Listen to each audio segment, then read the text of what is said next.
Life is very interesting because it's really a paradox. The first step is to understand that there is this level of personal responsibility, personal action. If you look at Emerson says, you have to be responsible and think for yourself and do what you want to do. Now, that is very, very important, but it's also very independent, and it makes you feel like you're in control.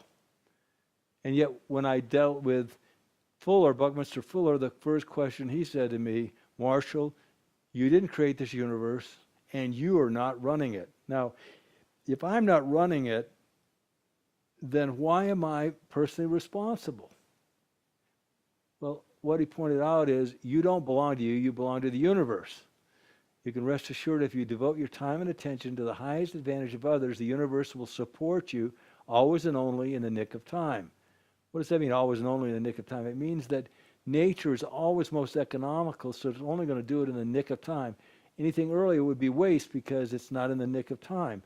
So there's this idea here that you're being guided by a higher process that we have no control over. And then there's the other side, Emerson, about self-reliance, that you have independent action, you do it yourself, and you're responsible. And, don't lay blame, don't justify, don't beat yourself, just be responsible.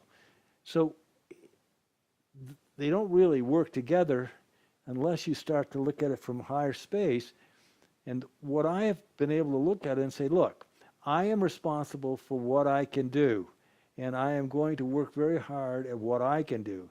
I then have to surrender to the greater good or the greater purpose of the Great Spirit, because since I didn't create this universe and I'm not running it, there has to be a divine power that's actually guiding me way beyond my ability to understand or figure out. So all I can do now is act as if I'm irresponsible and that I am responsible, but realize that I can only do what I can do, and the Great Spirit has its own time and its own attention, and it will make the right decision, even though I may think that it's the wrong decision at the moment. So I have to understand the concept that everything is perfect, even if I can't figure it out and don't understand it in the moment.